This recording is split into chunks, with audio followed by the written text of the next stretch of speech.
Chers amis, le bonjour, bienvenue dans cette suite de vidéos consacrée à la programmation sous Processing. Et dans cette vidéo, je vous propose de mettre en place, de commencer notre projet de jeu vidéo en 2 dimensions en réalisant un casse-brique. Alors pour ceux qui ne savent pas ce que c'est qu'un petit casse-brique, ça m'étonnerait mais on ne sait jamais, je vous ai préparé un petit document. Alors vous allez avoir ici une fenêtre, d'accord? Donc la fenêtre va faire à peu près 700 pixels en largeur et 500 pixels en hauteur de mémoire.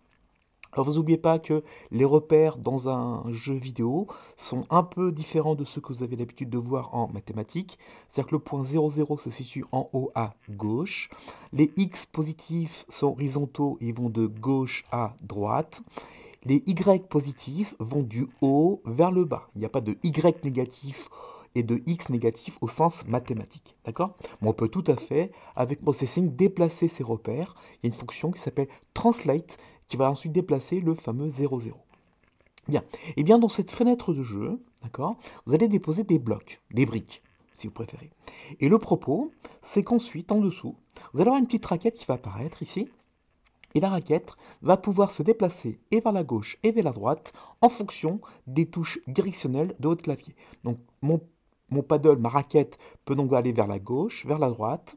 Elle ne pourra pas dépasser la fenêtre, donc elle faudra bloquer soit à droite, soit à gauche. D'accord? Elle ne pourra pas dépasser la fenêtre maximum et à gauche et à droite. Sur cette raquette, au début, il va apparaître une balle. D'accord? Donc la balle et la raquette sont verrouillées. C'est-à-dire que quand la raquette se déplace, eh bien la balle suit la raquette. Et puis par action d'une touche, donc là vous déciderez quelle touche il faut, par action d'une touche, la balle va se libérer, il va venir en contact des murs et des briques. Donc le propos, c'est de maintenir la balle dans l'aire de jeu pour qu'elle vienne casser les briques qui sont situées au-dessus. D'accord? Donc quand on va appuyer sur une touche, on va libérer la balle va rencontrer le mur, il y aura un rebond qui va s'établir, ce rebond fait que la balle va partir avec une direction autre, elle va rencontrer une brique au cours de son déplacement. En touchant la brique, eh bien, la brique va disparaître, vous gagnez donc 1 ou 2 points par rapport à votre jeu. Touchant la brique, la balle va ensuite être déviée, donc elle va repartir avec un angle d'incidence différent. Elle va rencontrer par exemple ce mur à gauche, et vous avez compris, il faut ensuite déplacer la raquette pour la mettre en dessous de la balle, pour ensuite que les rebonds arrivent de façon successive. D'accord? A contrario, si vous n'avez pas le temps d'arriver et que la balle touche le bas de l'écran, vous perdez un point de vie. D'accord? Ensuite, la balle retrouve sa position initiale et vous êtes reparti pour un nouveau cycle. D'accord? Donc on va supposer qu'on part avec 3 points de vie. Ok? Et le propos, eh ben, c'est de casser le maximum de briques. Alors quand une rangée de briques est éteinte, que vous avez cassé toutes les briques, eh bien on relance une nouvelle vague. D'accord? Donc le propos du jeu, c'est de maintenir la balle en rebond successif pour venir détruire les briques qui se situent au-dessus. Donc vous voyez, c'est un jeu très très simple, le gameplay est très simple, ça va nous permettre de mettre en place tout ce qu'on a vu par rapport à la programmation objet et par rapport à Processing. Le projet Les Grands sera disponible évidemment dans un GitHub, donc je vous invite à faire pause. Vous aurez ici l'adresse, donc vous allez dans le site GitHub que j'ai sur internet. Le projet s'appellera Paddle Processing Tuto. D'accord? Et pour récupérer les sources qui seront disponibles, évidemment, vous allez ici dans Download, et en cliquant ici dans Download Zip, donc vous aurez un fichier zippé, et vous aurez à demeure eh bien, tous les fichiers dont on va avoir besoin pour réaliser ce projet. Pour simplifier la réalisation d'un tel projet, j'ai conçu une petite bibliothèque qu'on va utiliser sous Processing qui s'appelle EasyLib. Elle comporte différents fichiers, et pour opérer ces fichiers, c'est très simple, ils commencent tous par Easy. Donc ces fichiers, ils seront bien sûr sur le GitHub, vous les mettez au même niveau que votre projet, que votre source du Paddle Processing Tuto. D'accord? Donc on ouvre un nouveau projet, d'accord? Donc ce projet s'appelle Paddle Processing Tuto, et vous allez retrouver tous les onglets qui représentent les fichiers contenus dans la bibliothèque EasyLib. D'accord? Donc évidemment, je vous invite à ouvrir tous ces onglets et de voir de quoi sont composés ces différents fichiers. Mais attention les amis, si vous modifiez quoi que ce soit, sachez ce que vous modifiez, car vous risquez de corrompre le fichier, et bien les choses ne marcheront pas. D'accord? Donc c'est très très important. Lisez, parcourez ces fichiers, oui, les modifier, attention, il faut savoir ce que vous faites. D'accord? Bien. Alors vous verrez au cours du des prochaines vidéos à quoi servent tous ces fichiers, animation, entity, input manager, etc. Bien. Alors, je vous invite à commencer tout de suite par ouvrir un fichier qui va être très très important, les Easy Stage. Alors, un jeu vidéo est composé principalement de différents écrans. D'accord? Un jeu vidéo, par exemple, à l'entrée du jeu vidéo, vous allez trouver un écran d'introduction qui va vous expliquer le gameplay, qui va vous donner les crédits, l'auteur, etc., etc. Ensuite, on va arriver sur un écran dans lequel vous allez rentrer votre pseudo, par exemple, d'accord? Ou choisir les options, les véhicules si c'est un jeu, la couleur de ceci, la couleur de cela, pouvoir acheter, parce que vous avez un magasin, voilà. On a plusieurs écrans. Et puis, on a un écran de jeu, proprement dit. Et puis, quand vous perdez, vous avez un écran de conclusion. Donc, vous voyez, il y a différents écrans. Alors, ces écrans, dans la suite du tuto, on va les appeler des stages, scènes en anglais, d'accord? Et on va, comme ça, créer différentes stages pour notre jeu vidéo, d'accord? Et on ne va pas partir de zéro, on va partir d'un objet qui existe déjà, qui s'appelle Easy Stage. Bien.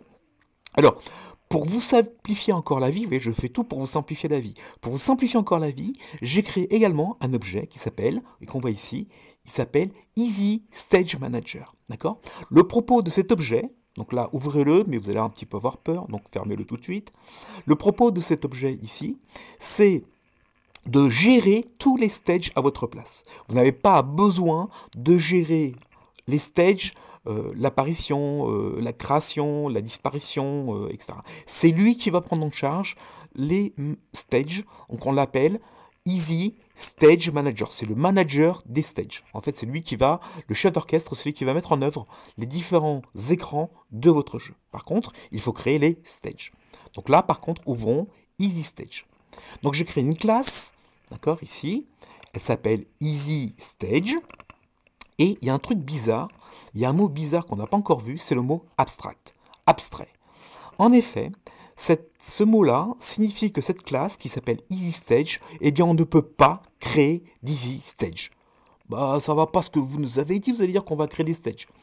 On va pouvoir créer des classes qui vont hériter de Easy Stage. Mais je ne pourrai pas créer de classe de Easy Stage. C'est subtil, mais c'est très important. En fait, cette classe, c'est une classe abstraite. Elle permet de définir un certain canevas de futures classes que vous allez mettre. En fait, il va vous imposer de créer toutes ces fonctions de update, ici, de render, de onEnter et de onExit. Donc, quand vous créez un stage nouveau, qui va hériter de Easy Stage, vous êtes obligé au moins d'implémenter ces 4 méthodes que sont update, vous avez compris, c'est celle qui va être utilisable ensuite par notre jeu pour se mettre à jour les acteurs, la raquette, la balle, etc. Render, donc c'est elle qui va être à l'origine de rendu à l'écran. On va dessiner des objets à l'écran.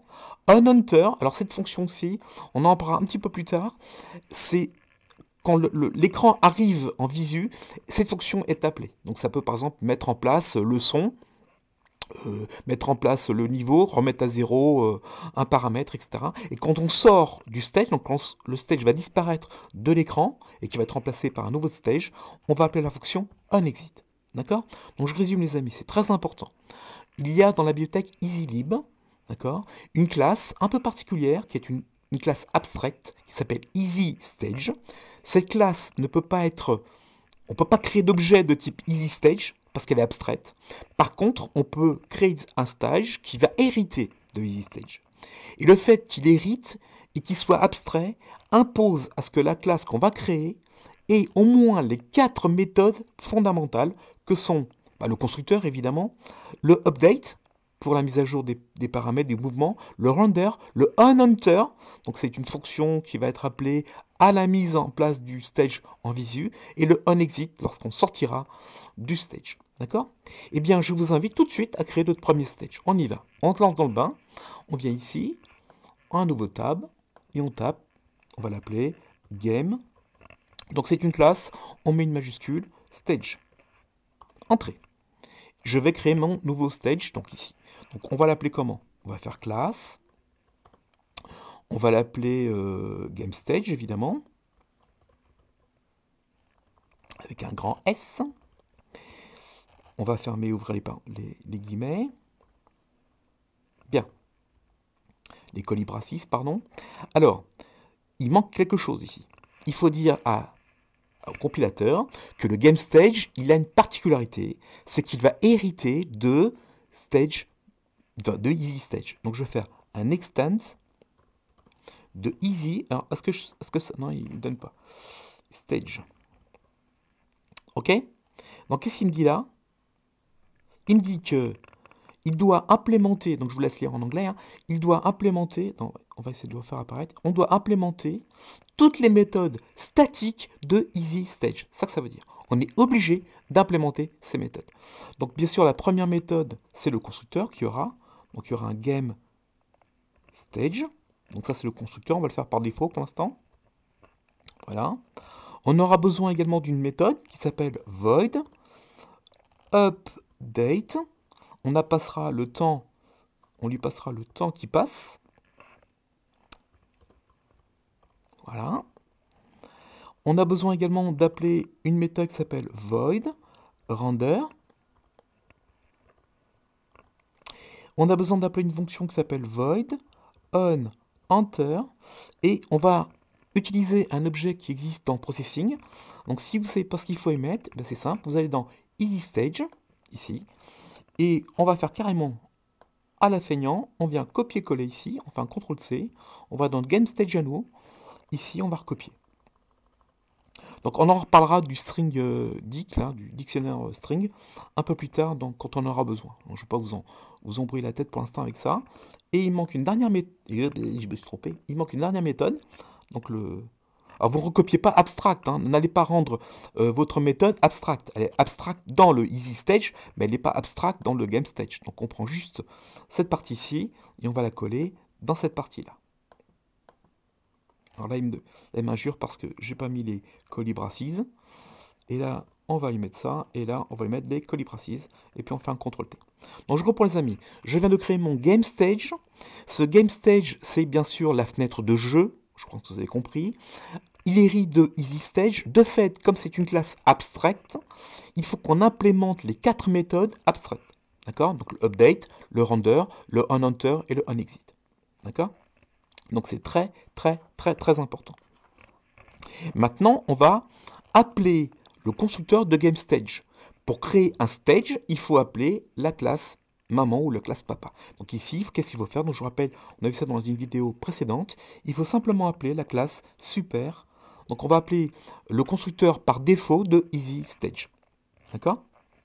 Et puis ensuite, on complétera ce qu'il y aura besoin ici à mettre dans ces casiers. Précédemment, on a vu que la raquette allait se déplacer en fonction des actions du clavier. Touche gauche, donc la raquette va sur la gauche.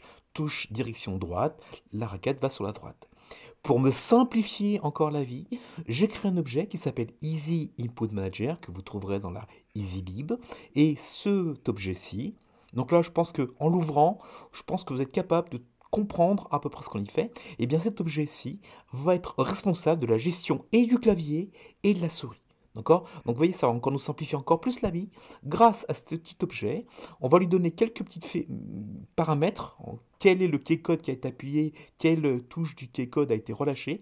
Il va gérer tout ça de façon interne. Et en sortie, il va vous donner deux petites fonctions. Il va vous dire, donc ici on sortira de type booléen. Il vous dira si la touche considérée a été appuyée ou si la touche que vous précisez ici a été relâchée. Donc le Easy Input Manager va nous simplifier la vie par rapport au clavier et par rapport à la souris. Bien, maintenant, il faut mettre toutes ces choses-là en place dans le fichier Paddle Processing Tuto. D'accord? Alors en tout premier lieu, la bibliothèque EasyLib a besoin de fonctions, d'objets qui sont contenus dans une bibliothèque interne à Java. Donc il faut importer ceci en faisant, vous faites import java.util.étoile. D'accord, c'est très important l'étoile, donc on va récupérer tout ce qui est contenu dans le répertoire ou dans le package utile. D'accord, donc c'est très très important. Si vous oubliez cette ligne de commande, eh ben, le programme ne marchera pas parce que l'EasyLib utilise entre autres un stack, une pile, et cette pile est définie dans le Java utile. D'accord, donc c'est très important. Première chose à faire, importer java.util.star.étoile. Et maintenant, nous allons mettre en place les deux objets, l'objet qui va nous gérer qui va gérer, pardon, les stages et l'objet qui va gérer le clavier et la souris. De fait, ici, je crée un objet de type Easy Stage Manager. Je l'appelle G Stage Manager. Alors pourquoi? G, c'est pour dire global. En effet, là, les deux objets qu'on va créer ici sont global à votre projet. Il sera disponible dans toutes les classes que vous allez faire plus tard. Donc GStage Manager sera disponible dans toutes les classes. Il est global. Pour dire qu'il est global, je rajoute un petit G à l'entrée ici. Donc je crée un objet de type Easy Stage Manager. Il s'appelle GStage Manager. Pour l'instant, il vaut nul. De même, j'aurai besoin de gérer et d'actionner pour voir si des touches sont ou pas appuyées, je vais avoir besoin de l'objet Easy Input Manager. Et comme il est global à tout mon projet, d'accord, j'ai un manager qui va gérer le clavier, j'en ai pas 36, j'ai un clavier, donc j'ai un manager et j'ai une souris. Donc le Easy Input Manager s'appelle ici G pour Global Input Manager, pour l'instant c'est nul. On va donc les créer. Donc la fenêtre fait 700 pixels par 500 pixels. D'accord? Donc la première chose à faire ici, c'est de créer le GStage Manager. C'est simplement GStage Manager, c'est un nouveau Easy Stage Manager. Donc vous n'avez pas besoin de créer 50 Stage Managers. Vous avez besoin de créer un Stage Manager par projet. C'est pour ça qu'on le met en global. On a besoin d'un Stage Manager dans tout notre projet. Ensuite, on verra ce qu'on va y mettre ici. Ici, j'ai besoin de gérer le clavier, donc je vais créer un G Input Manager en faisant New Easy Input Manager. D'accord? Bien. Le Stage Manager va contenir tous vos stages. D'accord? Donc dans le Stage Manager, il y a deux méthodes principales que sont le Add Stage, on rajoute un stage, ou le Change Stage, change le stage. D'accord? Donc par rapport au stage actuel, eh bien ce stage, tu vas le mettre à la poubelle et tu vas remettre dessus un nouveau stage. Eh bien, pour appeler le Game Stage, vous dites à votre objet que vous avez créé au-dessus, donc le G Stage Manager, vous dites point, Add Stage, et vous lui passez en paramètre un nouveau Game Stage. De fait, maintenant votre Stage Manager possède un stage, donc qui s'appelle le Game Stage, et qui est cet objet-ci. Ok? Alors, vous allez voir que c'est très très simple le fait d'avoir ces Stage Manager et ces G-Input. Que veut-il faire? Donc ici, vous vous souvenez, on avait calculé le FPS, on avait calculé le nombre de frames par seconde. Juste après, qu'est-ce qu'il faut faire? Eh bien, il faut dire au stage qui est contenu dans le Game Stage Manager de se mettre à jour. Donc je lui dis GStageManager.update. Donc il va appeler la fonction update du Game Stage. Et vous êtes d'accord que les acteurs seront contenus dans le Game Stage et qui vont se mettre à jour par rapport au Game Stage. Et le Stage Manager va mettre à jour le stage ici actuel, qui est le Game Stage. Bon, ça en fait des stages, tout ça. Et vous n'oubliez pas de lui passer le temps qui passe par rapport au DT. Après la mise à jour ou mise à niveau par rapport aux vitesses, par rapport au déplacement, il faut afficher les acteurs à l'écran. Les acteurs seront contenus dans le Game Stage. Eh bien, on va dire au Game Stage d'afficher les acteurs à l'écran. Mais il va les afficher par rapport au Stage Manager. Donc le Stage Manager, c'est lui qui va appeler la fonction.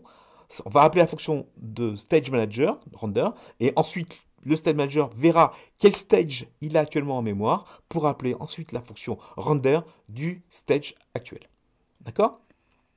À la fin de votre mise à jour, de votre rendu, il faut réinitialiser le Input Manager. D'accord? Donc n'oubliez pas à la fin de update et du render du Stage Manager de remettre à 0, donc faire une sorte de reset par rapport au clavier. Donc il faut appeler la fonction ou la méthode qui s'appelle update par rapport à GInputManager. Donc je fais GInputManager.update. Alors ne faites pas cette fonction-là, n'appelez pas cette fonction-là avant de faire le update et le rendu, parce que sinon on va faire des mises à 0.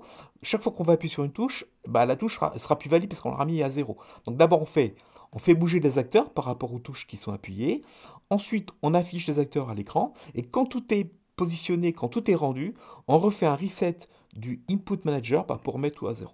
D'accord? Mais là, je vous invite, les amis, à aller dans le G-Input Manager, de regarder un peu ce qui s'y fait. Je pense que vous êtes capable de comprendre cet objet-ci. D'accord?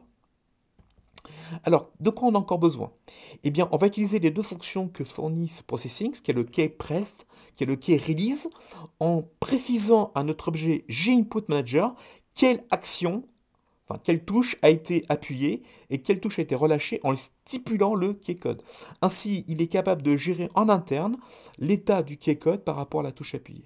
Donc, il faut absolument, ici, après qu'on ait défini le keypress, d'appeler la méthode setKeyboardPress de l'objet GInputManager. En fait, il faut faire GInputManager, votre objet input manager, point, set keyboard press, et vous lui passez à l'intérieur le key code fourni par processing. D'accord? N'oubliez pas de mettre un grand C, sinon ça ne marchera pas.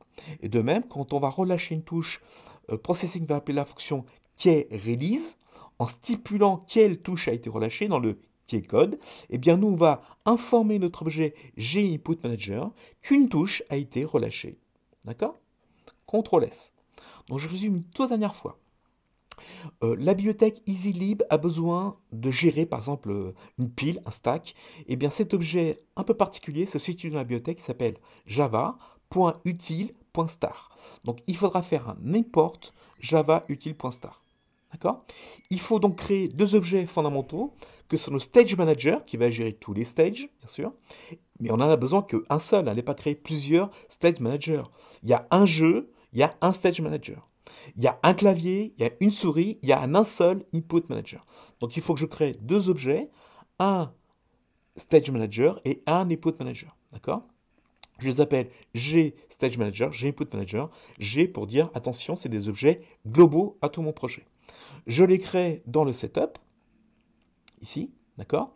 Et je vais remplir mon premier stage manager avec le premier stage que j'aurai, qui est le game stage. Mais si vous avez 10 stages, eh bien vous remplissez le stage avec le stage que vous voulez qu'il soit affiché à l'écran. D'accord? Donc par exemple, si c'est un intro, ben, vous aurez un intro stage par exemple, et bien vous irez faire ici add stage, new intro stage. Et puis quand le stage d'introduction sera fini, on passera à un autre stage grâce au G Stage Manager, vous verrez comment. D'accord? Dans le draw, il faut appeler trois méthodes que sont par rapport au stage manager l'update, le stage manager le render, et il faut remettre à zéro, disons, les variables internes que contient le GInputManager. On fait GInputManager.update. Donc vous voyez, la méthode draw, elle devient hyper simple. Il n'y a quasiment rien.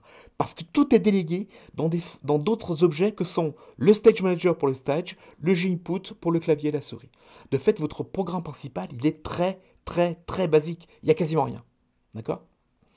On reprend les fonctions keypress, keyrelease de processing pour y implanter nos mises à niveau du keycode par rapport au GInputManager. D'accord? On va compiler la chose. Si je ne me suis pas trompé, on doit avoir une fenêtre qui fait 700 pixels par 500 avec un fond gris plutôt noir. Et ça doit marcher. Donc s'il me dit fatal error, bah, ça ne marchera pas. On y va, CTRL S, CTRL R. Ouf, il apparaît ici une fenêtre de 700 pixels par 500 pixels. Il n'y a pas eu d'erreur, c'est que tout est prêt pour maintenant remplir le Stage Manager de raquettes, de balles, de blocs. D'accord les amis? Et ça, on verra ça dans une prochaine vidéo. Merci pour votre écoute et à très bientôt.